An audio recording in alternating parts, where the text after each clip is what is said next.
আওয়ামী লীগকে এই টাকাগুলো আগায় নিয়ে জমা দিতে হবে বাংলাদেশ ব্যাংকে। পুরো দেশটাকে ডাকাতি করে তারা নিয়ে গেছে।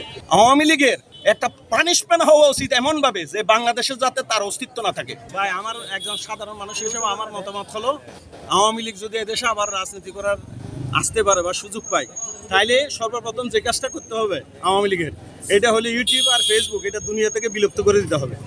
কারণ আওয়ামী লীগের 17 বছরে যা করছে এগুলো ইউটিউব এবং ফেসবুকে লিপিবদ্ধ আছে।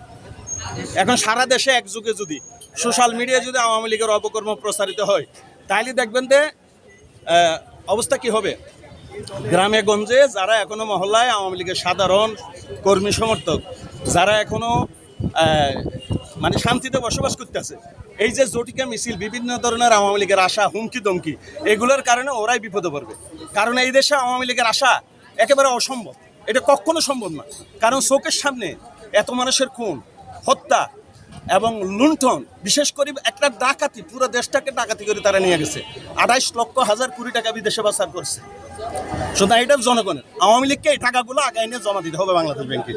যারা বলে যে আওয়ামী লীগের এদেশে আসা উচিত, আমি বলবো আওয়ামী লীগ এদেশের রাজনীতিতে অপরিহার্য কেন? কি প্রয়োজনে আওয়ামী লীগের দরকার?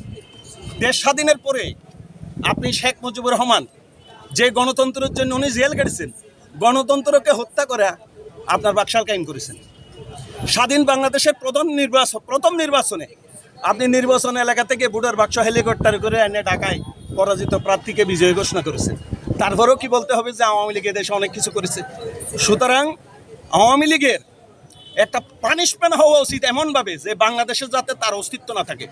আওয়ামী লীগের জন্ম 23শে জুন, নবাব সিরাজদৌল্লার মৃত্যু এবং মীর জাফরের উত্থান 23শে জুন। সুতরাং এই দেশের দেশপ্রেমিক মানুষের জন্য আজকে 23শে জুন এটা উৎসবের নয়, এটা শোকাবহ দিন।